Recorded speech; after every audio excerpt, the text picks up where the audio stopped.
Good evening, good night to some, good morning to others. It's late. Today was the first day in pads, and we're going to talk about it. Let's see who's on. If you're on, hop on, because we got some stuff to talk about today. I'm sure you heard a lot of people, but here we go. Let's talk about training camp. The hype is real. I'm going to drop an intro, and we'll get rolling.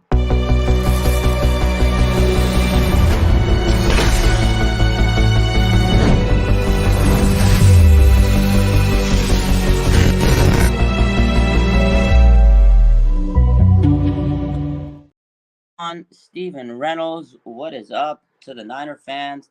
Hope everybody's had a great day. Today was padded practice, the first one. The pads came on, the intensity rolls. It's always fun when the pads come on because that's when real football is.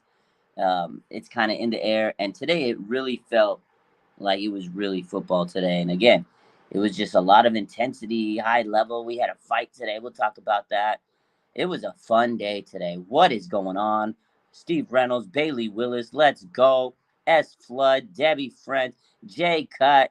What's good? We got football this week. It's fun, man. It's nice to be out there with the Niner fans and the faithful and all the other content creators and seeing all the reporters. And, it's kind of like, if you're on Twitter, everybody's kind of checking each other, fact checking, because you got people that are writing their agendas and you got the real people that are keeping it real. And everybody's trying to create their story. And here you go is we just got to report what's being seen. At the end of the day, if your favorite player's not doing good, your favorite player's not doing good. And that's what you got to do is keep it a buck. And that is what we got to do. So let's talk about the 49ers training camp. The pads came on. Brock Purdy was there. He had a day off yesterday and we didn't get to see him. But today was a big day because, again, the intensity just ramps up when they put the pads on. And today, man, oh, man, you could tell these players were hungry. They wanted it. So let's get right to it. Quarterbacks. That's what everybody's been talking about, right? And the biggest takeaway today is, and again, there's a lot of context that goes behind this, and there's so much layers. When you say a blanket statement like Trey Lance was the best quarterback, because he was today, he was the best quarterback on the field today. But there's levels to it, right? CMC played on Purdy's line because he was with the number ones. Purdy played with the ones. Trey and Sam continue to rotate between QB2. They're trying to find who's the true QB2. That's the battle, right? But at the end of the day, man, it's just about making the plays, making the throws. Even if you're not with the ones or the twos, you still have to make those plays. Because last year, Brock Purdy, he was, with the threes. He was on the late, with the backups and the backups. But he was making the throws, and that's what matters. Trey Lance was making some beautiful throws. But again, today was the first day in padded practice. And every day they're going to run different installments. They add new wrinkles. Like today, there was a move the ball period. They haven't had a move the ball period. So if you really think about it, there's so many different concepts to the training camp, and they implement new things. They got to get their basic installments. And today, the plays were really intermediate, short plays. Plays in the flats, dump off plays. Not a lot of deep passes. There's a few crossers and slants and here and there, but not a lot of like big stretch the field type plays. Just a lot of intermediate plays. But that's the 49ers offense, right? Dump off pass. You let the Yak Bros do their thing, and I feel like that's what it was today. It was really getting the fine tuning of those smaller plays. But Trey was rock solid. Other than a miscommunication with Jordan Mason, if he would have caught this pass, out in the corner, Trey probably had a perfect day. He missed one pass, and he was cooking. No touchdowns, but he made some nice plays. Chris Conley and Trey Lance, that connection continues to grow, and I've said Chris Conley's name a lot over the last couple of days. This guy's really working hard. I think he's making a name for himself. He's putting pressure on to be wide receiver 4 right now. And I like what I've seen. This guy, every day he shows up in the highlights. Chris Conley, I love it. This guy's working hard, and him and Trey, have been cooking. It's because Trey's with the number twos, so that's the top receiver on the unit with the number twos. So Chris Conley, Trey Lance cooking, continued. Ray McLeod, some beautiful plays from Trey Lance. Ray had a strong showing today. And, a lot of it was in that move the ball period. Move the ball period was fun today. We'll talk about Alfredo Gutierrez. I want to go over this quarterback stuff, and then I'll answer some questions. But I'll tell you what, man. Where was I? The move the ball period. So move the ball period, if you don't know, it's basically they get the quarterback out there. It's like a positional. It's like you're playing a game situation, right? They give you downs. You got to move the ball in order to get first downs, and if you get a first down, you continue to move the ball. Hence, move the ball period, right? So if the quarterback doesn't get a first down, then he gone. He's pull the next quarterback in. Then it's his chance to move the ball down the field and try to get them closer to the end zone. And then, depending on if they want to kick a field goal or whatever, but you want to see how they, run the offense. Third down, can they convert a first down? Trey Lance, he had like multiple third down position plays, and he just found some beautiful passes to Ray McCloud. You probably saw the highlights 49ers posted on their Instagram page and Twitter. Ray McCloud, just beautiful pass from Trey, good position, and then he did another one. And again, Trey was just really cooking on these intermediate passes. And the biggest thing I noticed out of Trey today, very confident, very, very confident. That's what I want to see out of this guy is his confidence. Is he going to trust himself? Is he going to be confident? Is he going to make the plays? Is he going to have precision? And today he did. He was precise. He was very confident. He knew where he was going. He was decisive. He didn't let anything bug him, and he had a really good day, stacking days, as they say.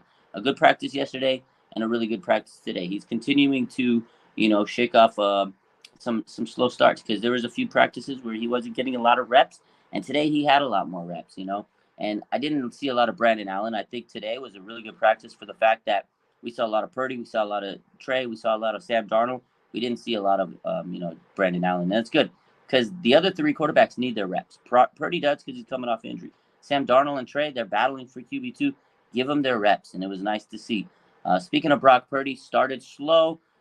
Incomplete pass to Charlie Warner, kind of skipped it in the dirt first play. Second play, Dre Greenlaw. Oh, beautiful coverage. Everybody talks about how bad, oh my God, Brock's struggling. That was a bad pass. Dre Greenlaw is in. He made a great play, and he covered Kittle.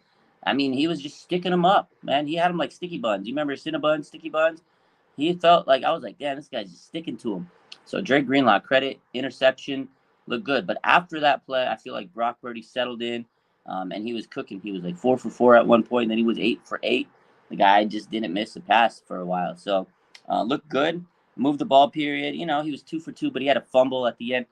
Drake Jackson got his paws up, and he got a tip on it. Drake looked good. We'll talk about him later. And then at the end, Clelin Ferrell, I'm sure you guys heard, he came in and he tried to strip the ball.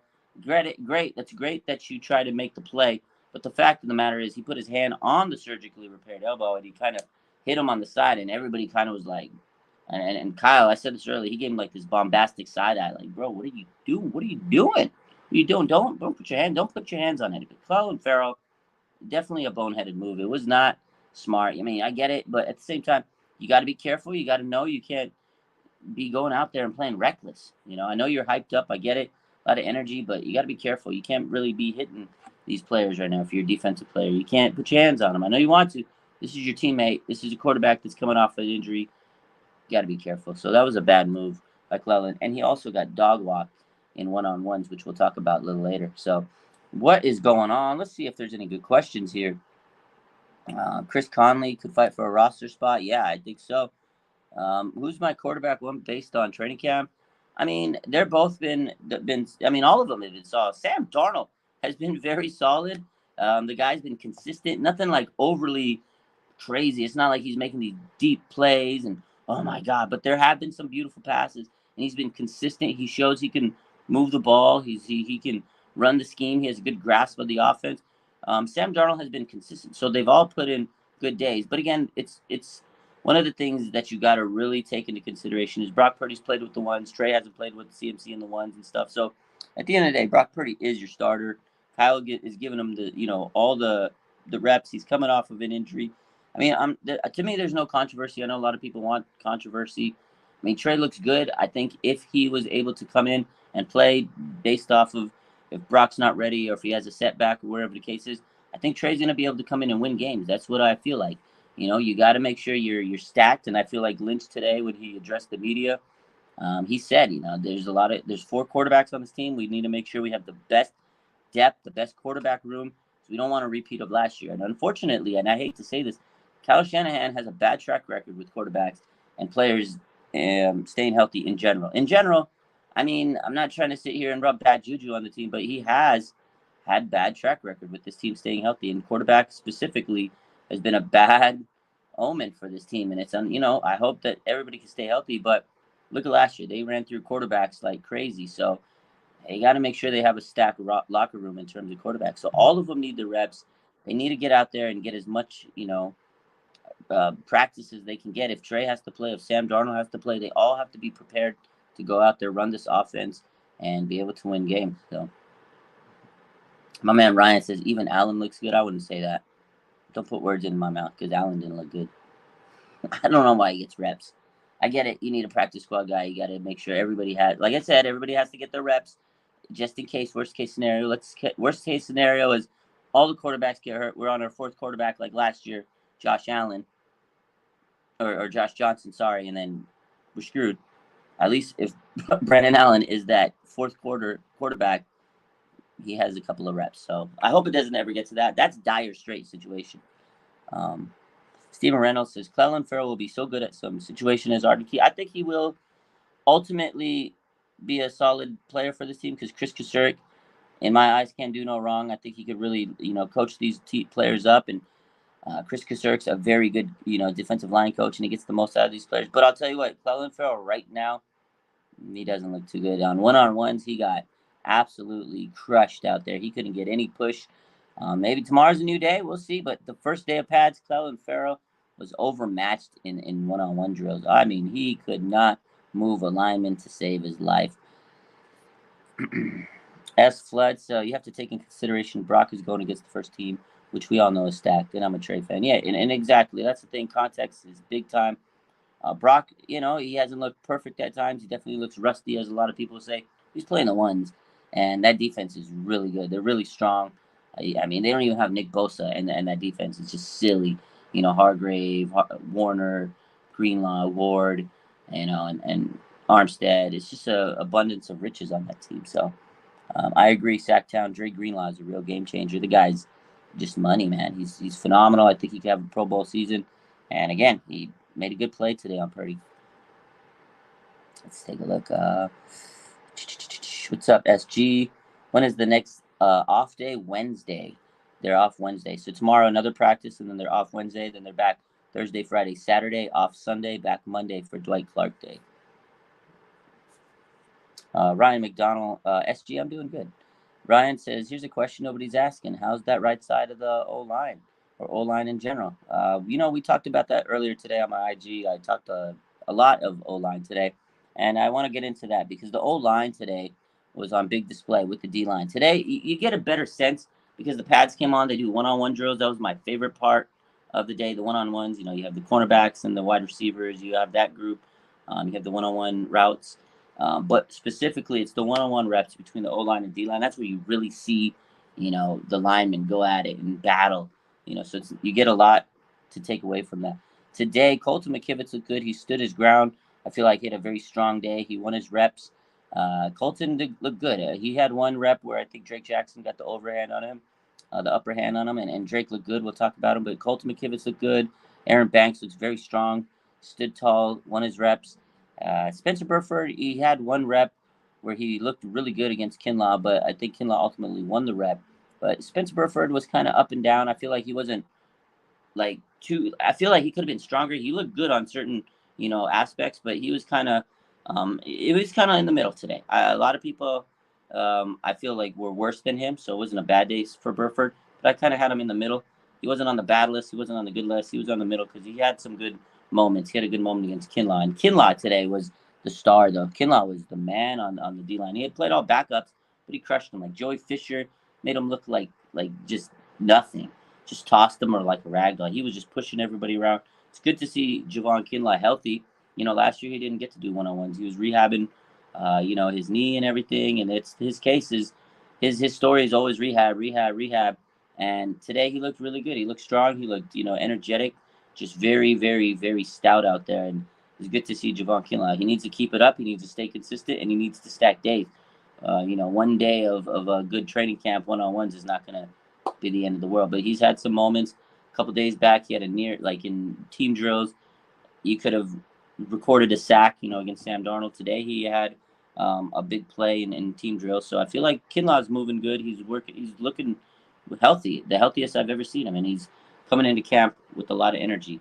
Another guy that's really good on the D-line has been Drake Jackson. A lot of athleticism, very strong. He went on a bull rush. He went on this crazy spin move today. Unbelievable. I really like what I've seen out of Drake Jackson so far. Young buck. He has a lot of pressure on his shoulders, but so far strong, quick. You can tell he's been working his butt off, and it's good to see Drake Jackson so far so good. They're going to rely on him because we've lost Samson Ebicam, Charles Omenihu, Jordan Willis. Those guys are lost. Somebody's got to take those reps, and Drake Jackson is going to be one of those guys.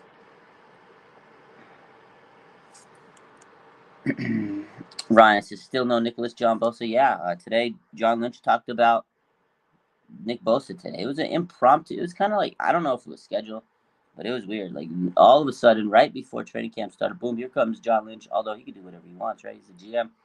And he kind of said, in a nutshell, that they got to be patient. They're still, far away from a deal. They're working on it. He doesn't think that there's any issue. He doesn't think that they're not going to be able to sign Nick Bosa. But ultimately, it sounds like John Lynch is saying that there's due diligence that they have. It's due diligence season for John. He loves due diligence. And that's what I think he's talking about with Nick Bosa. A lot of people are worried. I'm still not worried because I know they'll get it done. I'm pretty sure they'll hammer out a deal. I don't think that he's not going to play this year, but Nick Bosa is letting his agent do the work. And when the agent does the work, they're going to play hardball because that's what these agents do. The more money they get for their representatives, for the players that they represent, more money in their pockets. They get a cut of it. So I'm sure Nick Bosa's agent is driving a hard bargain. And according to John Lynch today, he says that they haven't spoke directly with Nick. It's all been with his agent. So that'll tell you pretty much where things are. It's the agent really controlling the show, trying to get that bag for his client. So Rocio says wouldn't it be crazy if Drake Jackson turns out to be a legit pass rusher? So he could be. I mean, he was a second round pick. It's not like he was like a fifth round pick, like a gem, like a Greenlaw, Kittle type guy, seventh. It's a second round pick. He was really good at USC, a really good player. He was a high draft stock. They said he was like a first to second round draft pick. I feel like he slid a little bit to us. It was, in my eyes, I thought Drake Jackson was a steal last year. He was a second round pick to us. Probably could have been a first round pick, but there's so much talent in that first round, and sometimes certain players or certain teams need certain positions so players can drop. Drake, he could be a legit pass rusher. He has that ability. He's got the bend, around the corner. You got great defensive line coach Chris Kasurk. You got Nick Bosa there and Javon Hargrave. You got these guys can really help be beneficial to Drake Jackson. Ryan says, how's Robert Beal Jr.? That's another guy. I really haven't stood out to me. A lot of these rookies, obviously, they're learning, they're developing. They're not going to stand out to you, unless they're just star players and they're big time rookies that are going to be expected to have a lot of minutes. Like if you're a first round pick, number one pick, yeah, all eyes are going to be on you. Robert Beal, yeah, he's doing his thing. He's out there. I haven't really noticed too much on him, but I'll try to keep my eyes peeled and see what else he can do. But I'll tell you, man. The rookie that's really shining is Jair Brown. He looks crisp in his routes and defensive drills, and he's working hard. He comes out early. Mentality is there. I think he wants to be a good player. He's had some big moments. He almost took TDP out today on a play. Had they let him tackle, he would have probably ate him up. So he looked good today. Jair Brown's been stepping in. I liked what I've seen out of him so far. And there's also another guy. I think someone asked PHX 602 says Ronnie Bell. Ronnie Bell had his best day at camp today. Really stood out. Him and Sam Darnold had a good connection. There was a period where he had a couple catches in a row. A lot of contested catches. Ronnie Bell was good today. I like what I saw out of the rookie. And the kickers, man. Kicker controversy. A kicker controversy? No, there's a kicker competition. And it's nice to see because Jake Moody and Zane Gonzalez, man, they're going back and forth. They're kicking far field goals. Moody had a 55-yarder today and could have went further. So definitely nice to see the kicker. Zane Gonzalez holding his ground.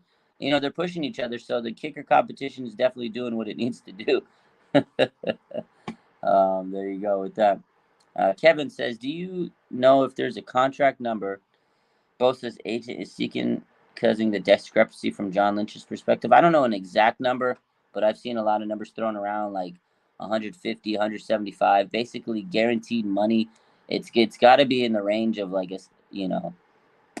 Aaron Donald versus TJ Watt, something like that. Those guys got paid a lot. I think guaranteed money's the key. Is it going to be 90 million guaranteed? Is it going to be close to 100 million guaranteed? You know, is it going to be a 5 year? Is it going to be a 4 year? Is it going to be 150 million? You know, is it going to be 30 million a year? Is it going to be in that neighborhood? Will they give him 30 million a year? Non-quarterback, you know, that's the big thing. Is it's a non-quarterback position. As big as defensive ends are, still a non-quarterback. Quarterbacks get all the big money. So this is big. This could shake up the market. You know, T.J. Watt did a couple years back.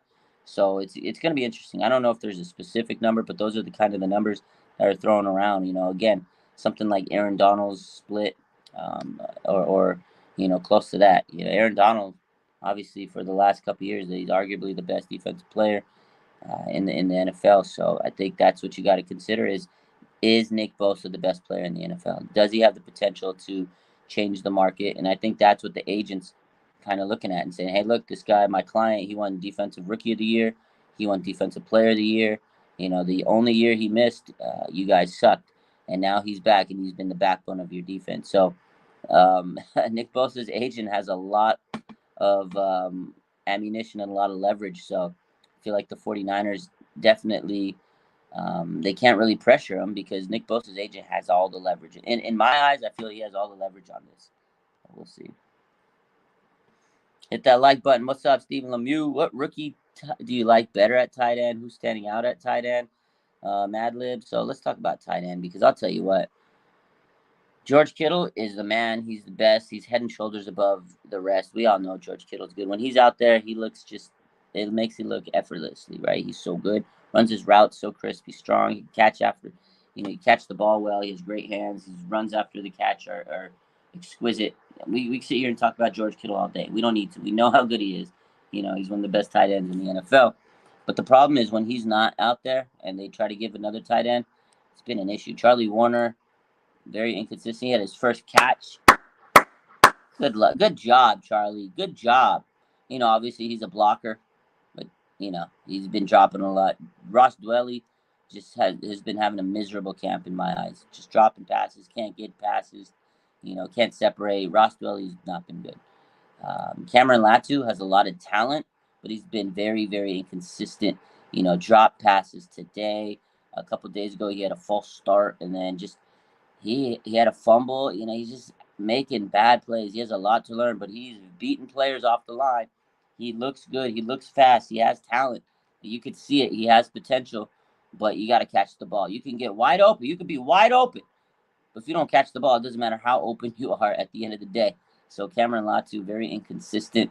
And Braden Willis also been very inconsistent. He's kind of been up and down. He's had some drops. But I think Latu overall looks better. It's hard to say. Both of them haven't really looked amazing. Tight end definitely is a battle that needs a lot more work and practice and development. Preseason is going to be huge for the tight ends because if your name's not George Kittle on this team, I don't think you deserve a spot right now.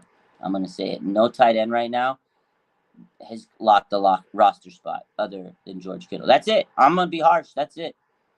That's it. 100%. Showtime says Dwelly is usually sure-handed. He sure as hell isn't this year. I have to tell you that much. Oh, man. Steven says, I like to know Braden Willis.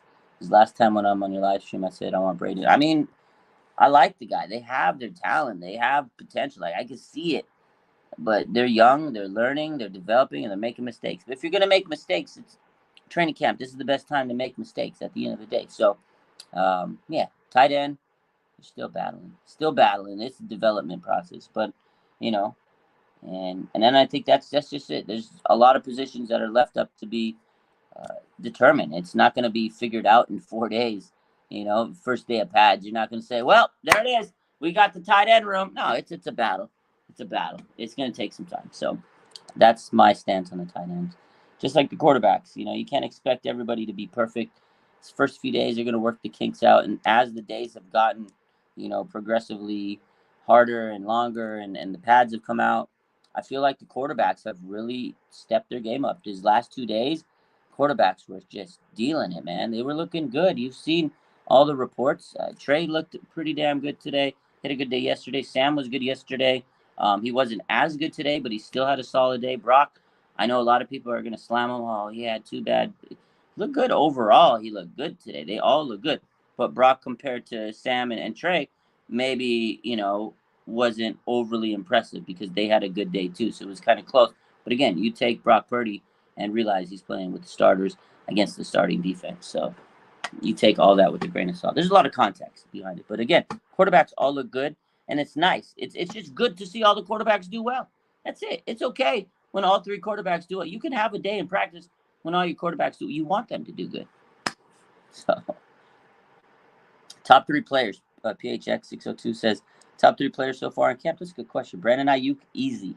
By far and away, the best player in camp. After that, I'm going to go Talanoa Hufanga. He's looked really good, really strong, very vocal. He's hasn't been messing around, man. He's been getting after people. He had the one-on-ones today. Obviously we saw the offensive lineman and defensive lineman, but I was trying to keep my eyes on both. It was hard because pause. You have offensive linemen and defensive linemen going at the same time as one-on-ones with the cornerbacks and the wide receivers, running backs, linebackers, and it's like rapid fire. So you got to keep your head on a swivel. So I'm like looking over here, trying to get that, and then I'm like, oh god, there's a rep here.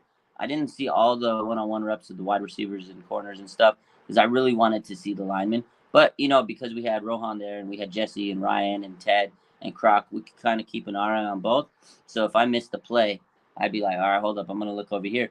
And I really wanted to make sure I watched Kittle and Talanoa Hufanga. So today, Talanoa it was cinema to see Talanoa Hufanga and George Kittle go one-on-one against each other. The first one, Kittle beats him, gets the play. Oh, crowd goes wild. Second one, Talanoa Hufanga locked him in.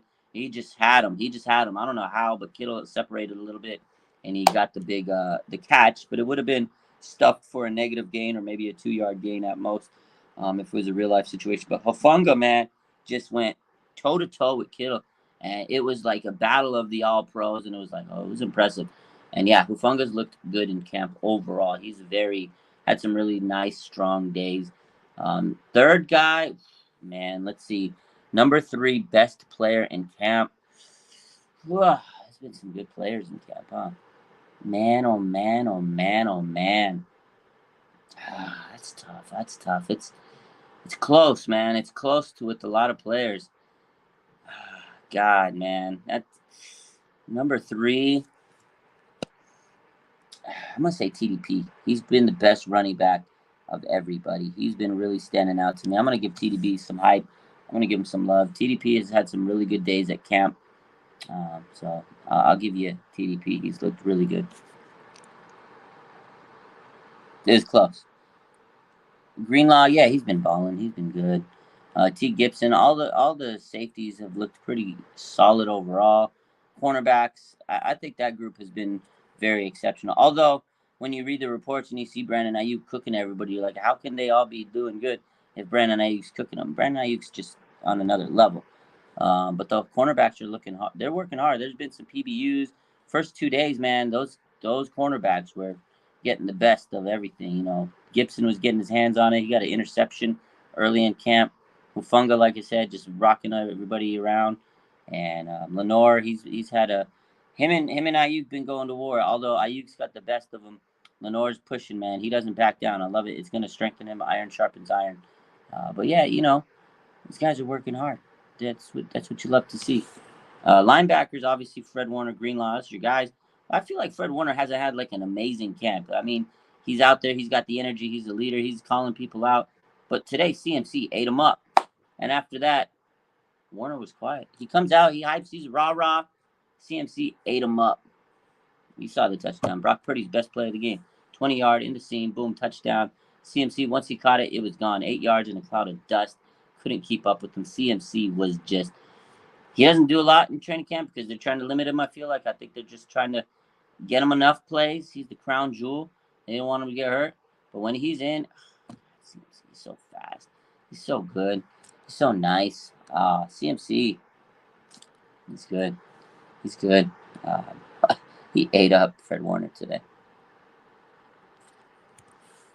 It's a good question, Showtime. You think TDP will pass Mitchell as the fourth quarter bell cow? Right now, he has been the best running back on the team, not named CMC. He's got a chance to keep moving. It's going to be up to preseason. Can Mitchell stay healthy? That's the big question. And I feel like TDP is impressing Kyle Shanahan. He said today that, he feels like he's really working his way up. Let me get the quote that Kyle Shanahan said on. He mentioned two players today, Danny Gray and TDP. He said, "Let me see. Let me pull this up real quick.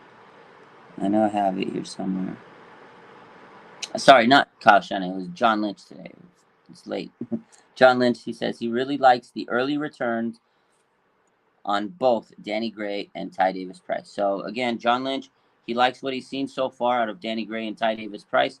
They're both working hard, but TDP has really, really, really stood out, not just to me, but to a lot of people. Elijah Mitchell, I don't think he'll get traded unless TDP just looks absolutely like on another level, and Jordan Mason as well. Those two guys have to step up, but I don't think they'll trade, because if you really think about it, the 49ers, again, what I say earlier is they get a lot of injuries, especially at the running back and quarterback position. They need to stack that depth because you never know what's going to happen with this team. Elijah Mitchell's had a lot of injuries. If he goes down, TDP could come in, Jordan Mason could come in. Laybourne, the undrafted guy, he's been pretty good. A-Watt, they got a lot of young running backs. They can add some practice squad depth with those two undrafted guys, call them up. But I feel like the 49ers maybe don't want it. They may not be inclined to trade because of injury history and the injury risk, so I don't know. But again, if TDP just makes it look like, holy crap, Elijah Mitchell's expendable, or Jordan Mason for that same token, then yeah, they could. It's a possibility. I've said it before. But I don't know. I feel like the 49ers want to be safe this year. They know that they need insurance policies. They know they have the roster to win a Super Bowl. They just have to keep it safe, keep it intact, and make sure they have the depth in case someone gets hurt. It's the NFL, it's football. Someone's inevitably going to get hurt. I hate to say it. I don't want to wish this team any injuries. I hope they can go through it with not a single injury, but that's not the NFL. It's the reality of it. What's up, Jimmy? Showtime says Kyle won't put up with fumbling. Mason's been fumbling. Yeah, he's made some mistakes. He has had some fumble issues, but hopefully he can knock it off. It's been 4 practices. He's had a few mistakes here and there, but preseason, man, let's see if he can shine in the preseason. But I agree. If you are fumbling the ball, Kyle's not gonna really put up with that nonsense. So definitely can't be fumbling it.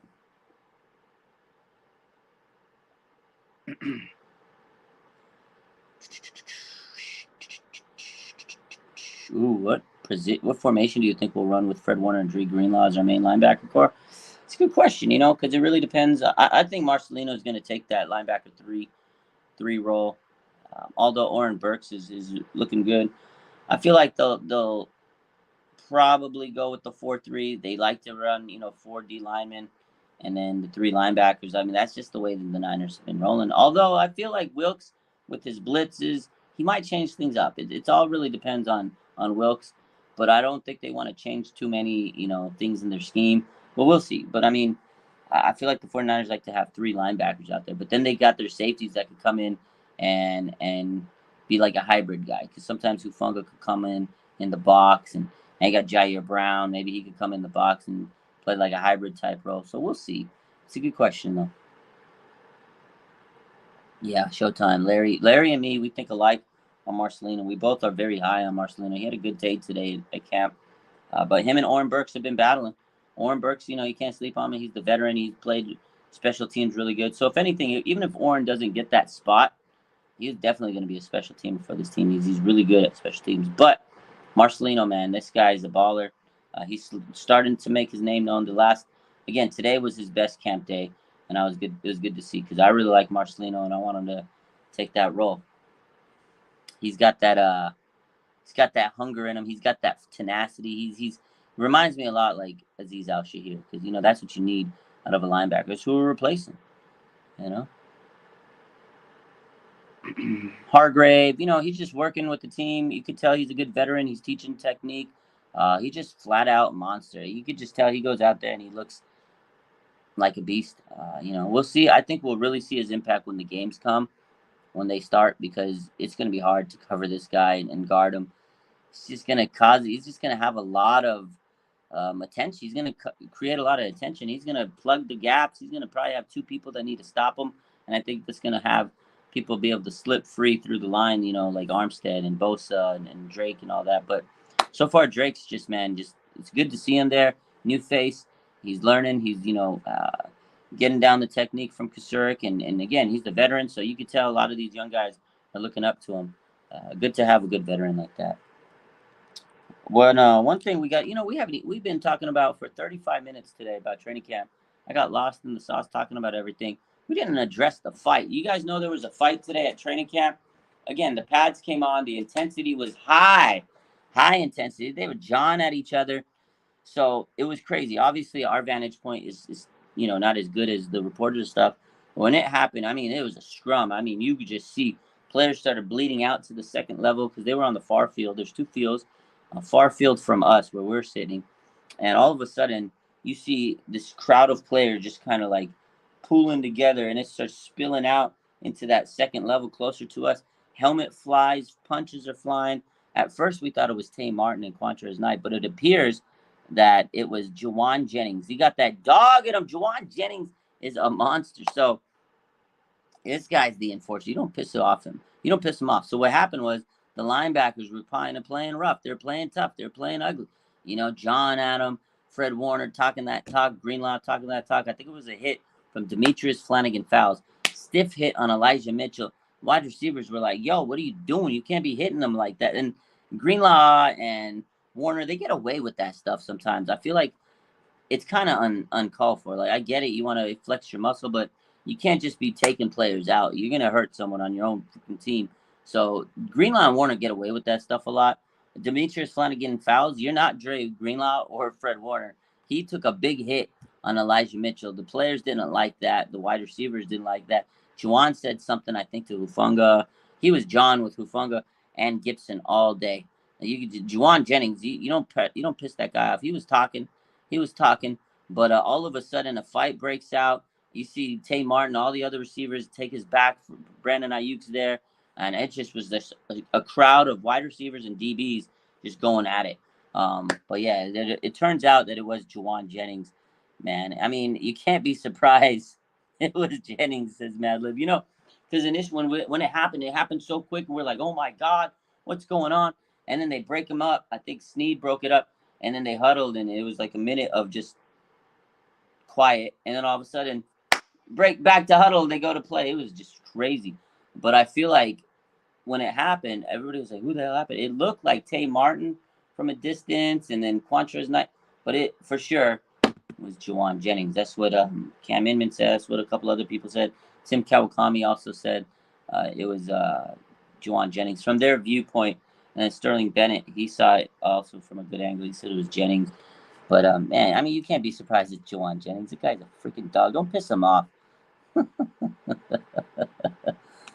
Yeah, Showtime says ask the Cowboys against about Juwan, right? Stephon Diggs this weekend, he got called out. They had a little beef this weekend. Juwan Jennings is just he's a menace, man. Yeah, don't piss off JJ, right, Ryan? I mean, the guy. That was a fun part of the training. Like when that happened, it was like, oh no, we have a training camp today. We have the pat. Like you can just feel the intensity. When that happened, I was like, oh man, this really is football season. This really is the pads on today. It's high intensity, man. These guys want to go out there and prove themselves and make their name known. They want to get on the roster, their family, their friends. They gotta do what's best for each other, but at the same time, they're competing, and competition is gonna bring out that dog in you sometimes. But just don't piss off Juwan Jennings, man. Just don't do it. And again, Fred Warner and Dre Greenlaw, they get away with a lot of shit. I'm gonna be honest with you. They get away with a lot of stuff, and I think Jennings was like, "Nah, man, you're gonna piss us off. We're gonna step up to you." And Brandon Ayuk was right there with them. You don't piss them off. But I do think it's good in a ways. You're right, Showtime. As long as nobody gets hurt, but it brings out that competition. Everybody can just bond after that and say, "Hey, man, it's all love," because this is a family. At the end of the day, you're building this strong unit, and then you're trying to jive and build that unit that say, "Hey, man, I know I fought you in camp, but I'm gonna go to war for you. You're my brother. On the field there. When we go to battle with another team, I got your back, man. You know." So that's it. Bailey says anything on Deshaun Jameson. He's been standing out. Brandon Ayuk's really called him out yesterday, and everybody's been asking, about him. It's a guy that's having a strong camp, undrafted guy, but I think a guy like him is going to have to continue that throughout training camp. He's going to have to continue it in preseason. these undrafted guys that come into camp and they're training camp warriors, they have to continue to play their butt off and prove themselves during preseason, just like Jordan Mason did last year, right? Kyle must have been pissed. Yeah, I know, man. I'm sure he was pissed a lot today. Like when Clelin Ferrell hit Brock Purdy on the elbow, he just looked at him like, you freaking idiot. Tej Beats, what's good? How is D Winters? I haven't noticed too much about D Winters. I'm not gonna lie to you. Again, rookies, they're developing. They don't pop off. They don't pop off all the time. D Winters again hasn't really shined too much, but it's early. And again, a lot of these guys are just still learning. They look a little flat compared to the vet. The veterans are going to stand out because, man, they got it down. They know the plays. They know the techniques. They know how to pop. D Winter's still learning, so he hasn't like been like, oh my God, look at D Winters on that play. He hasn't had that moment, but he's got good talent, and I believe in him, and I believe on the rest of these players. They're going to be good. These younger players. That's what the 49ers do. Is they build talent. They develop them. But this is his fourth practice in training camp with the 49ers in the NFL. He's a rookie. You can't expect much, but I got high hopes for him, Tej. Showtime says Grant and Larry made it seem like we don't know if Brock hurt from the Farrell hit. Apparently he didn't throw again. Well, yeah, so Showtime. So let's put some context in that. That was the last period of practice. It was the move the ball period. Okay, so practice, they break it down 11 on 11s. Sometimes you do 7 on 7s, red zone period, blah, blah, whatever they're doing. Today they did their, 11 on 11s. They did another unit, 11 on 11s. It was long practice. We all thought it was over. We all thought practice was over. They did all their reps. Cool. Team comes back. Team comes back on the field, and I'm like, oh crap! And it ended up becoming a move the ball period. They haven't done that yet. They haven't done the move the ball period, and they go out. Every quarterback got their opportunity in the move the ball period, and then it was over. So for them to sit there, oh, he didn't throw anymore. I didn't see what they said. I have to listen to what they said. I didn't have a chance to catch them today, but it wasn't like, oh my God, he got hit and then he didn't come back and they kept doing stuff. That was their final basic practice drill. It was the move the ball period. So Brock Purdy came out, did his thing. Trey Lance came out, did his thing. Sam Darnold came out, did his thing. That was the last, big part of practice. So it wasn't like, oh my God, he got hit and then he's done, shut him down. I just, we'll see tomorrow. He should be there. Practice again tomorrow in the pads. Brock Purdy, they didn't report any injuries or anything, but it was just more of a moment of, you're an idiot, you're a bonehead. This is a padded practice. This is, training camp. You can't put your hands on an offensive player, especially a guy that's coming off an injury, and then you repeat what just happened to him in the playoffs. Like, hello.